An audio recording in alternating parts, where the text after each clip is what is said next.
యం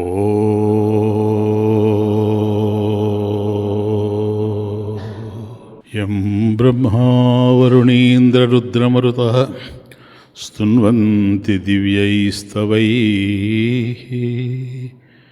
వేదైః సాంగపదక్రమోపనిషదైః గాయంతి యం సమగాః ధ్యానావస్థితతద్గతేన మనసా పశ్యంతి యం యోగినః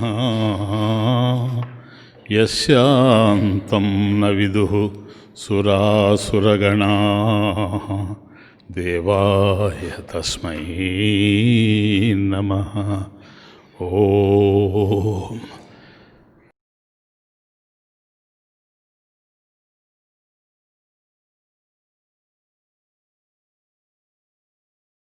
పార్థాయ ప్రతిబోధితాం భగవతాం నారాయణేన స్వయం వ్యాసేన గ్రథితాం పురాణమునినా మధ్యే మహాభారతం అద్వైతామృతవర్షిణీం భగవతీం అష్టాదశాధ్యాయినీం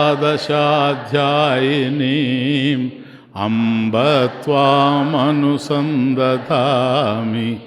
భగవద్గీతే భవద్వేషిణీం. నమోऽस्तु వ్యాసవిశాలబుద్ధే పుల్లారవిందాయతపత్రనేత్ర ఏన త్వయా భారతతైలపూర్ణః ప్రజ్వాలితో జ్ఞానమయః ప్రదీపః ప్రపన్నపారిజాతాయ స్తోత్రవేత్రైకపాణయే జ్ఞానముద్రాయ కృష్ణాయ గీతామృతదుహే నమః. హరి ఓం. కిం కర్మ కిమకర్మేతి కవయోప్యత్ర మోహితాః తత్తే కర్మ ప్రవక్ష్యామి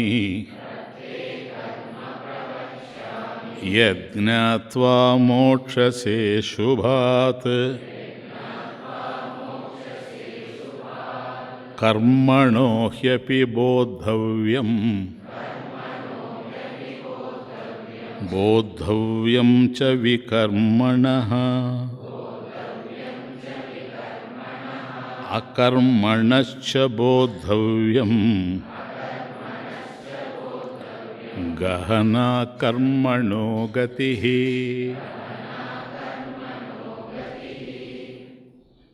ఈ రెండు శ్లోకాలు మనం చూసాం.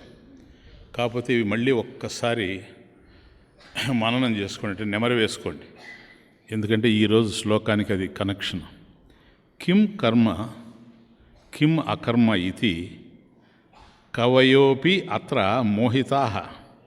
కవయః మేధావినః అపి మేధావులైనప్పటికీ కూడాను అత్ర అంటే అస్మిన్ కర్మాది విషయే కర్మ విషయంలో ఏదైతే మనం చర్చిస్తూ ఉన్నామో ఈ కర్మ విషయంలో కిం కర్మ కిం అకర్మ ఇది ఏది కర్మ ఏది అకర్మ అనేటువంటి విషయంలో కవయః అపి మేధావినః అపి గొప్ప మేధావులైనటువంటి వాళ్ళు కూడాను అత్ర అస్మిన్ కర్మ విషయే కర్మాది విషయే మోహితాః మోహితాః మోహ సంగతాః ఇది వాళ్ళు మోహాన్ని పొందుతూ ఉన్నారు. మోహము అంటే ఇంతకుముందు కూడా మీకు చెప్పాను, ఉన్నది లేనట్టుగా లేనిది ఉన్నట్లుగా తెలియడం మోహము అని. కాబట్టి ఏదైతే ఎలా అర్థం చేసుకోవాలనో అలా కాకుండా మరొక విధంగా అర్థం చేసుకోవడం, ఎలా అర్థం చేసుకోకూడదో ఆ విధంగా అర్థం చేసుకుంటూ ఉండడం అనేటువంటిది మోహం, ఇన్ఫాచ్యువేషన్. కాబట్టి గొప్ప గొప్ప మేధావులు కూడాను ఈ విషయంలో మోహం గతాహ, కాబట్టి మోహాన్ని పొందుతూ ఉండారు. కాబట్టి తత్తే కర్మ ప్రవక్ష్యామి, తత్తే కర్మ ప్రవక్ష్యామి. కాబట్టి ఈ కర్మ ఏమిటో అకర్మేమిటో దీన్ని నీకు చక్కగా ప్రకర్షేణ వక్ష్యామి ప్రవక్ష్యామి, చక్కగా నీకు బోధిస్తాను అని స్వామి అక్కడ చెప్పడం జరిగింది. దేనికి చక్కగా బోధించడం అంటే స్పష్టత రావడం కోసంగా. స్పష్టత అయితే దానివల్ల వస్తుంది. మరి ప్రయోజనం ఏమిటి అన్నప్పుడు యద్జ్ఞాత్వా మోక్షసే శుభాత్, యద్జ్ఞాత్వా మోక్షసే అశుభాత్, సంధి అశుభాత్. కాబట్టి యద్జ్ఞాత్వా యద్విధిత్వా, ఏది తెలుసుకుంటే మోక్షసే అశుభాత్, అశుభాత్ అంటే సంసారాత్, ఈ సంసారం నుండి, అశుభం అంటే సంసారం, ఈ సంసారం నుండి ఏ విధంగా మనం విముక్తిని పొందుతామో అదంతా కూడా తెలుసుకునేటువంటి అవకాశం ఉంటుంది అన్నాడు. కాబట్టి ఏది కర్మ ఏది అకర్మ. కాబట్టి శాస్త్రాలు కర్మ విషయంలో అనేక విధాలుగా చెబుతూ ఉన్నాయి.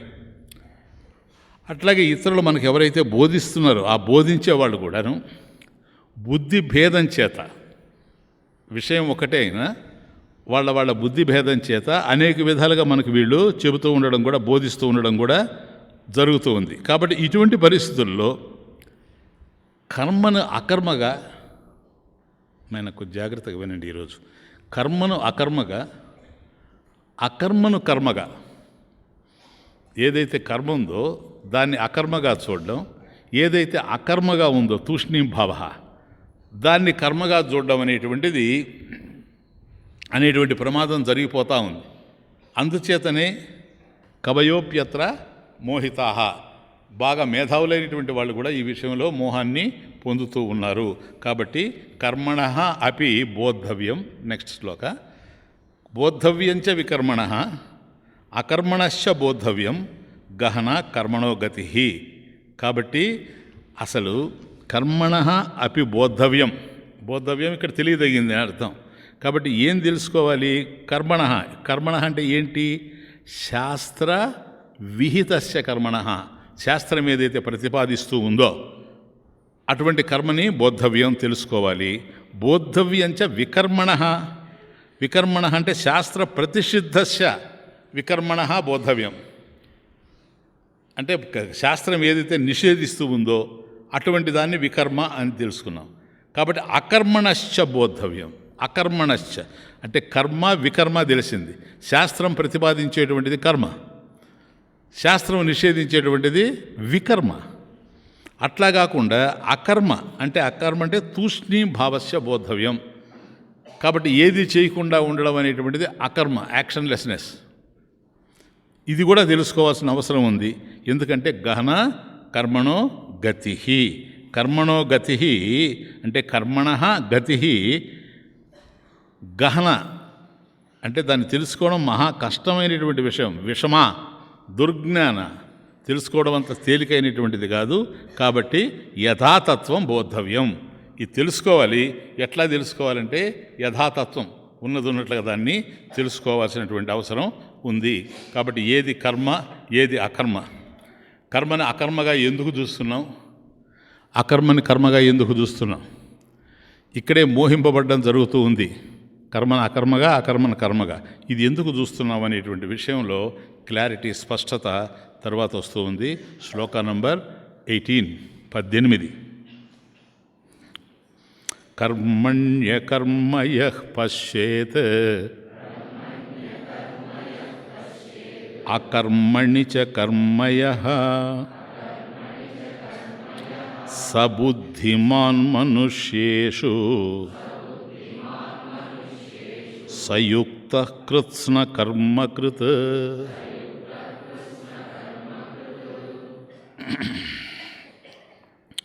కర్మణ్యకర్మయః పశ్యేత్, ఫస్ట్ లైన్. కర్మణి అకర్మ యః పశ్యేత్, కర్మణి కర్మలయందు, కర్మణి కర్మయందు, కర్మణ్య అకర్మ, కర్మణి అకర్మ కర్మణ్యకర్మ.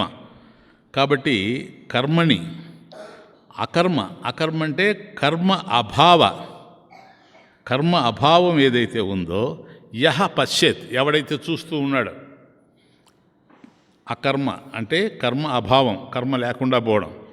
కాబట్టి కర్మయందు, కర్మ లేనిటువంటి స్థితిని ఎవడైతే చూస్తున్నాడో, ఫస్ట్ లైన్ కర్మణ్యకర్మయ పశ్యేత్, కర్మణి కర్మయందు, అకర్మ కర్మ లేకపోవుట, కర్మ యొక్క అభావం, కర్మాభావం, యహ ఎవడైతే పశ్చేత్ చూస్తూ ఉన్నాడు.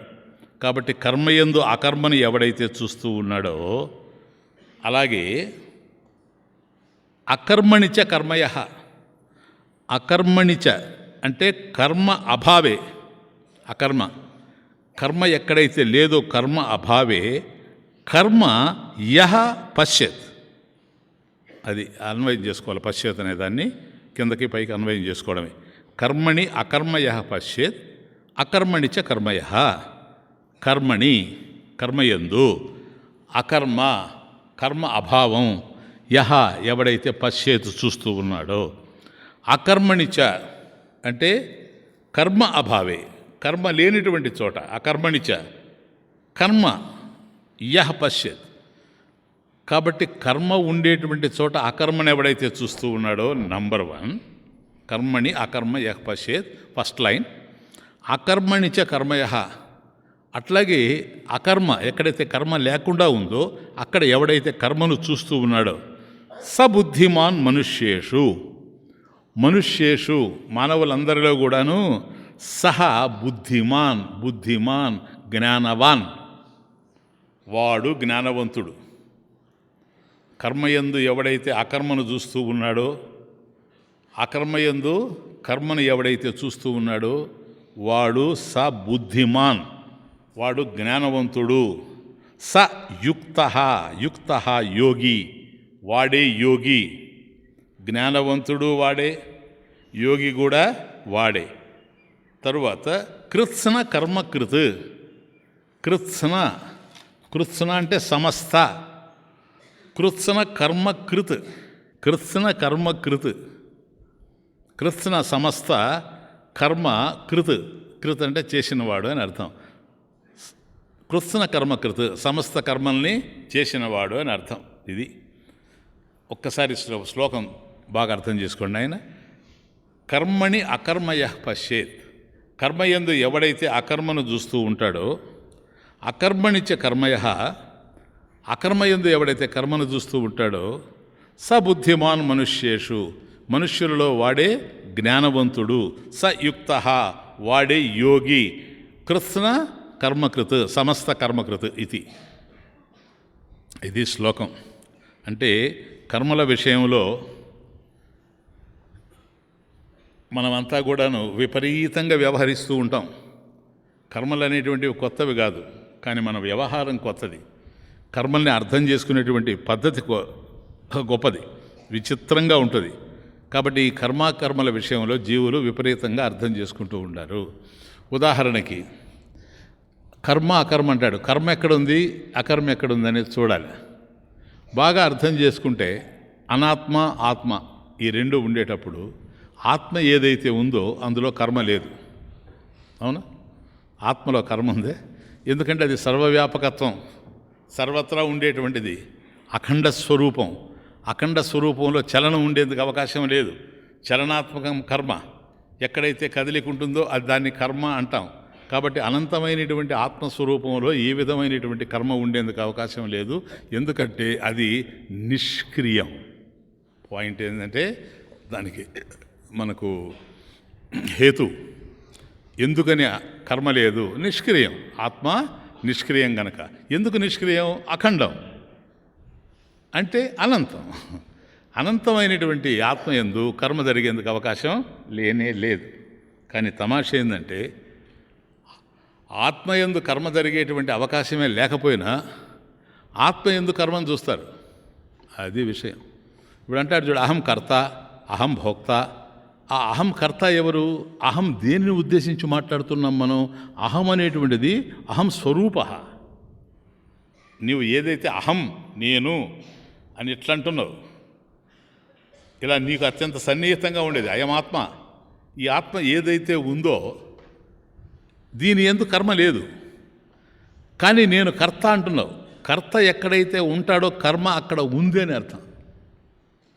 కాబట్టి అహం కర్త అని అన్నావంటే నేను కర్తను అని నువ్వు ఒప్పుకుంటూ ఉన్నావు. అక్కడ కర్త ఎవరు అని కనుక ప్రశ్న పడితే అహం కర్త. ఎవరు అహం? ఆత్మ. ఓ, సో ఆత్మ కర్త అయింది. ఆత్మ ఎప్పుడైతే కర్త అయిందో ఆత్మలో కర్మలు ఉన్నాయని అర్థం. ఇది గందరగోళం. ఇక అంటే కర్మే లేనటువంటి, కర్మకు అవకాశం లేనటువంటి ఆత్మయందు కర్మను దర్శిస్తూ ఉండడం నంబర్ 1.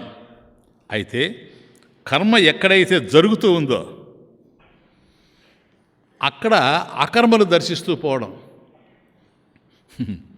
ఇప్పుడు దేహేంద్రియ మనోబుద్ధులు ఉన్నాయి నాయన, ఇంతే, ఇంకేం లేదు. ఈ దేహేంద్రియ మనోబుద్ధుల్లో కర్మలు జరుగుతూ ఉన్నాయి. కర్మ అంటే చలనాత్మకం. ఆ మాత్రం కూడా అవకాశం లేదు ఆత్మ విషయంలో. ఇక్కడ ఉంది కాబట్టి నువ్వు కూర్చొని ఉండినా నీలో కర్మ నడుస్తూ ఉంది. నేను ఏమీ చేయలేదు అని నువ్వు అనుకున్నా, ఏమీ చేయడం లేదు నేను అనే భావన నీ మనసులో కదులుతూ ఉంది, అది కూడా కర్మే. కాబట్టి నీ గుండె కొట్టుకుంటూ ఉంది, అది కర్మ. రక్తం ప్రసరిస్తూ ఉంది, అది కర్మ. నువ్వు తల ఊపుతూ ఉన్నావు ఇట్లా, అది కర్మ. శ్వాసలు పీలుస్తూ ఉన్నావు, కర్మ. కళ్ళు మూస్తున్నావు, తెరుస్తూ ఉన్నావు, అది కర్మ. ఇన్ని కర్మలు దేహాల్లో జరుగుతూ ఉన్నాయి, ఇంద్రియాల్లో జరుగుతూ ఉన్నాయి, మనసులో జరుగుతూ ఉన్నాయి, బుద్ధిలో జరుగుతూ ఉన్నాయి. దేహేంద్రియ మనోబుద్ధుల సంఘాతంలో ఈ కర్మలన్నీ జరుగుతూ ఉండినా ఇదంతా జరగనట్టే ఉంది నీకు. కాబట్టి ఆత్మయందు కర్మ లేకపోయినా ఆత్మయందు కర్మను చూస్తూ ఉన్నాడు. ఎక్కడైతే కర్మ జరుగుతూ ఉందో ఈ దేహేంద్రియ మనోబుద్ధులలో కర్మ జరుగుతూ ఉండినా అక్కడ ఏమీ కర్మ లేనట్టుగానే చూస్తూ ఉన్నాడు. ఇది తమాషా. కాబట్టి ఆత్మలో కర్మ లేదు, నంబర్ 1 డిసైడ్ చేసేయాలి. కర్మ జరుగుతున్నట్టు అనిపిస్తున్న ఆత్మయందు, అంటే మన కర్మ జరుగుతూ ఉంది ఆత్మలో అనుకుంటున్నాం కదా, ఆత్మ లేకపోయినా అక్కడ కర్మ జరగడం లేదు అని తెలుసుకోవడమే యథార్థ జ్ఞానం. క్లియర్నా? కాబట్టి ఎక్కడైతే కర్మ లేదో అటువంటి ఆత్మయందు కర్మ ఉన్నట్లుగా మనం భావిస్తూ ఉన్నాము. కాబట్టి కర్మ లేనిటువంటి ఆత్మయందు లేని కర్మను లేనట్టుగా చూడడమే యథార్థమైనటువంటి జ్ఞానం. అట్లాగే దేహేంద్రియాదుల్లో కర్మలు జరుగుతూ ఉన్నాయి. ఎవడైతే ఆత్మే తాను అని తెలుసుకున్నాడో అటువంటి ఆత్మజ్ఞానికి దేహాదులతో సంబంధం ఉందా లేదా అనేది కావాలి. నేనే ఆత్మని కానీ తెలుసుకున్నాడా, ఇక దేహేంద్రియ మనోబుద్ధులు ఉంటాయే కానీ వాటితో తనకు ఐడెంటిఫికేషన్ లేదు, తనకు ఏ విధమైనటువంటి సంబంధం లేదు. అలా ఎప్పుడైతే తెలుసుకుంటాడో వాటి యందు జరిగేటువంటి కర్మలు అకర్మగానే ఉంటాయి. అవి ఏవైనప్పటికి కూడాను తనకు సంబంధించినవి కావు. తాను అవి అనుకున్నప్పుడే అవి తనకు సంబంధించినవిగా ఉంటాయి. ఇలా ఎవడైతే దర్శిస్తాడో వాడు